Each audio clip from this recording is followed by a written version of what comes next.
Bonjour, c'est l'heure du JT sur 8 Mont-Blanc. Voici les titres que nous allons développer en ce lundi 6 juin 2016. Il y aura bientôt plus de camions propres dans la vallée de l'Arve. C'est en tout cas l'objectif. La première station publique de gaz carburant a été inaugurée à Saint-Pierre-en-Faucigny. Dans la vallée, le transport représente près de 80% des émissions d'oxyde d'azote. Les skieurs de l'équipe de France de ski ont enfin leur centre d'entraînement national. Il a été inauguré samedi à Albertville, un lieu entièrement dédié à leur préparation physique. Enfin, nous irons dans le pays du Mont-Blanc. Il accueille dans 6 semaines le Tour de France. Toutes les villes étapes organiser la fête du vélo ce week-end. Un véritable avant-goût de la grande boucle. Nous irons à Albertville, Saint-Gervais et Megève ce soir. Ce vendredi matin était donc inaugurée la toute première station publique de gaz naturel de la vallée de l'Arve. Elle est installée à Saint-Pierre-en-Faucigny. Il s'agit d'une station accessible à tous, y compris aux poids lourds de plus de 19 tonnes. Une véritable révolution pour les transporteurs et les collectivités locales qui voient un moyen de réduire leur empreinte écologique tout en faisant des économies. Les explications d'Emmanuel Jaude. Inaugurée ce vendredi, la première station publique au gaz naturel compressé a donc ouvert ses portes. Mais si le projet est novateur, il aura fallu pour sa réalisation rassembler de nombreux acteurs. Cette première nationale, en fait, elle est le fruit d'un travail qui s'est engagé il y a presque 2 ans. En fait, qui cherchait à trouver une solution pour pouvoir créer cette station et permettre à des camions au gaz de rouler sur la vallée de l'Arve. Il y avait des transporteurs qui étaient prêts à y aller, mais il n'y avait pas assez de camions pour qu'il puisse y avoir une station. Donc du coup on était dans un dilemme, hein, pas de camion, pas de station, pas de station, pas de camion. Et puis finalement par itération on a trouvé qu'un opérateur de station pouvait investir sur un ouvrage de ce type-là s'il avait au départ la garantie d'avoir au moins 15 premiers camions. Car le déclencheur est venu des transporteurs et d'un constat simple, difficile d'être rentable avec les fluctuations des prix à la pompe. Le projet équilibré ainsi né, fédérant très vite de nombreux professionnels. Première réflexion du projet Eclipse, c'est ça, c'est dire comment on peut, nous, transporteurs, mieux maîtriser, mieux approcher les 30% de 30% de nos coûts qu'on ne maîtrise pas.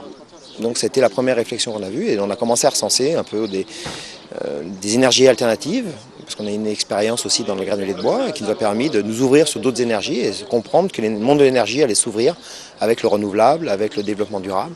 Très vite appuyés par l'ADEME, l'État et GRDF, 8 entreprises et une collectivité ont donc investi dans des poids lourds au gaz naturel compressé, permettant à cette station de voir le jour à Saint-Pierre-en-Faucigny. Cette initiative qui est née ici, avec tout l'environnement, station d'épuration, cette station équilibre, les transporteurs qui sont partants, une autre innovation, le financement participatif d'un véhicule, en fait, où la population devra se sentir intéressée et pourra dire j'ai presque participé à l'acquisition de ce véhicule, une première en France. Donc véritablement, vous êtes sur un territoire qui est innovant, objectif et qui a su montrer l'exemple, en espérant que cet exemple soit généralisé pour notre bien-être à tous. S'il s'agit là d'une première, de nombreuses collectivités s'engagent pour participer au maillage des stations au gaz naturel. En effet, dans les prochains mois, des sites similaires devraient ouvrir leurs portes du côté d'Annecy, Chambéry et dans le Chablais. Les Suisses étaient appelés aux urnes ce week-end. Les Genevois devaient se prononcer sur 11 questions, 6 cantonales et 5 fédérales. 63% des Genevois ont ainsi approuvé le principe d'un bouclement du périphérique autoroutier par la traversée du lac. Reste à déterminer la forme de cette traversée. Est-ce un pont ou un tunnel ? La question du financement n'est pas tranchée non plus. Il pourrait en coûter plus de 5 milliards de francs suisses. Les Genevois ont par contre rejeté à près de 59% la priorité des transports publics sur l'ensemble du canton. Au niveau fédéral, la proposition de créer un revenu de base inconditionnel a été rejetée à 77%. 8 ans que la Fédération française attendait cela. Le Centre national de ski et de snowboard a été inauguré samedi à Albertville. Il a ouvert ses portes ce lundi matin aux athlètes en plein cœur du parc olympique de la Cité. Samedi, c'était donc l'inauguration et Sébastien Germain y était. La Fédération française de ski tient enfin son écrin. Inauguré en grande pompe ce samedi matin à Albertville, le nouveau centre national de ski et de snowboard est l'outil qui manquait aux équipes de France. Une certaine fierté qu'on doit tous avoir, moi le premier aussi, mais fierté d'avoir au bout du compte avec pas mal de de difficultés à la fin pour pu inaugurer aujourd'hui ce centre national de ski et de snowboard. Au vu de leur performance depuis quelques années, on voit bien ça à nos athlètes, on leur doit bien un outil de travail d'excellence. Avec un gymnase, 4 salles de musculation, plusieurs espaces dédiés aux tests physiques, une salle de cryothérapie et une rampe pour les freestylers, rien n'a été laissé au hasard. Aujourd'hui, le CNSS se veut un centre d'entraînement, mais aussi une structure facilitant la réathlétisation des sportifs. Tout est mis à disposition dans le même lieu, tout est condensé, on a de la récup, il y a des salles de muscu, des salles d'haltéro, là on est dans la salle d'haltéro, il y a des pistes d'athlé, c'est mortel quoi, c'est incroyable. Franchement j'hallucine un peu parce que on se croit aux États-Unis là, c'est l'Amérique en fait ce centre. On touche le sommet quoi, c'est le top du top et rien n'a été oublié, tout est là. Tout ce qui est nécessaire à une bonne préparation intersaison, tout ce qui est nécessaire à un bon retour après blessure, donc tout ce qui est nécessaire à faire des champions. Pour les Bleus, fini les préparations quelque peu aléatoires. Désormais, les skieurs et les snowboarders ont un lieu de vie commun. C'est vrai qu'au début de ma carrière, c'était chacun un peu chez soi dans sa station. On allait dans la salle de musculation du coin avec pas toujours ce qu'il fallait comme matériel, un peu tout seul. La France, avec 127 podiums en Coupe du Monde l'hiver dernier, a démontré son excellent niveau, sans pour autant bénéficier d'une véritable structure digne de ce nom. L'impair est maintenant réparé. Depuis le départ, j'ai dit qu'il fallait qu'on s'attache à élever notre moyenne et pas à battre des records. Les records, on va les laisser, ils viendront s'ils doivent venir. Donc non, ce n'est pas une forme de pression, c'est pour nous aujourd'hui, pour l'ensemble des équipes techniques, c'est réellement l'idée de se dire qu'on a un peu de confort qui va nous permettre de travailler encore plus dans le détail. D'un coût total de 4,7 millions d'euros, le CNSS accueillera en plus des athlètes de l'équipe de France, les élèves du Pôle France du lycée Jean Moulin. Je vous le disais dans les titres, ce week-end, les Pays de Savoie se sont mis aux couleurs du Tour de France. Il aura lieu dans 6 semaines. Toutes les villes étapes de cette édition 2016 devaient organiser ce week-end la journée Tous à vélo, une opération qui s'inscrit dans le cadre de la fête du vélo voulue par ASO, la société organisatrice du Tour de France. Je vous rappelle que cette année, les Pays de Savoie accueilleront 3 étapes. On commence à Albertville qui accueillera le départ de la 19e journée. Le peloton rejoindra ensuite Saint-Gervais. Plusieurs animations, vous le voyez, ont eu lieu pour promouvoir la pratique du vélo dans le département. On écoute Alain Charrière, le président des cyclotouristes albertvillois, au micro de Sébastien Germain. C'est un endroit presque rêvé parce qu'en début de saison, quand on n'a pas encore beaucoup de kilomètres, on peut rester en bas dans les fonds de vallée. Et à mesure qu'on avance dans la saison, on peut prendre de l'altitude et commencer à monter les cols de moyenne altitude et ensuite les grands cols. Et on est au milieu de sites vraiment extraordinaires. Nous pratiquons vraiment le tourisme à vélo puisqu'il ne s'agit pas de compétition mais de balade.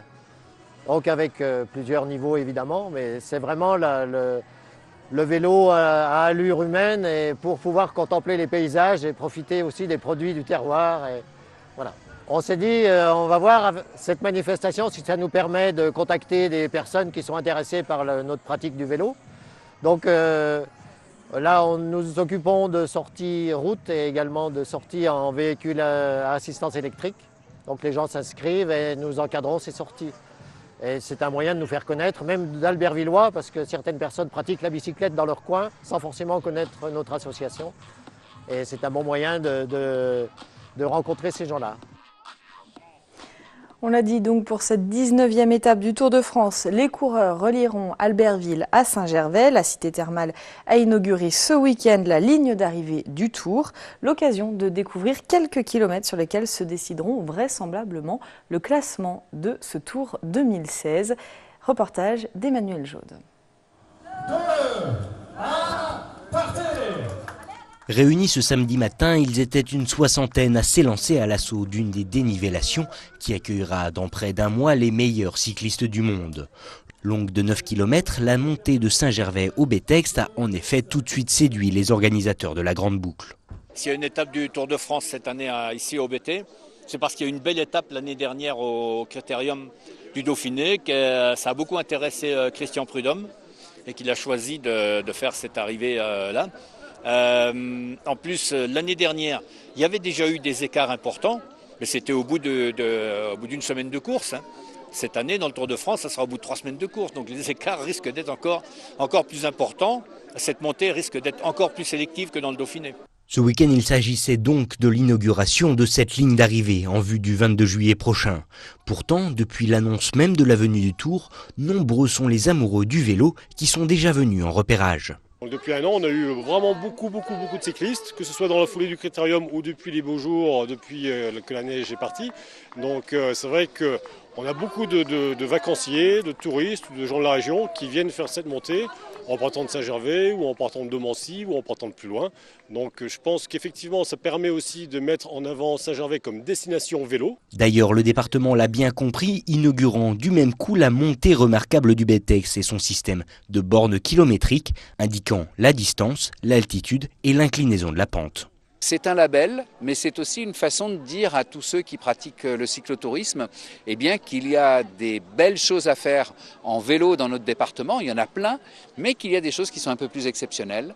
Et la montée remarquable du Béthais, où il va y avoir l'arrivée du Tour de France, est un des endroits importants du département de la Haute-Savoie et de son activité vélo. Cette montée fait donc aujourd'hui partie des 30 cols et montées remarquables des Savoies. Un symbole fort et qui affirme encore un peu plus le positionnement vélo du pays du Mont-Blanc. Et du vélo, justement, pour aller jusqu'à la fin de ce journal. Après la 19e étape entre Albertville et Saint-Gervais, les coureurs relieront le lendemain Megève à Morzine. Mais la 18e étape, elle, sera en contre-la-montre. Il se courra entre Sallanches et Megève le 21 juillet. Pour célébrer cette étape attendue, des animations étaient aussi proposées ce week-end. Vous le voyez, des courses avec les enfants du pays du Mont-Blanc ont été organisées. Merci à François Pirot pour ces images. C'est la fin de cette édition. Merci de votre fidélité à l'information sur 8 Mont-Blanc. Merci à toute l'équipe. Tout de suite, vous retrouvez Sébastien Germain pour Sport 8. Passez une très belle soirée. À demain.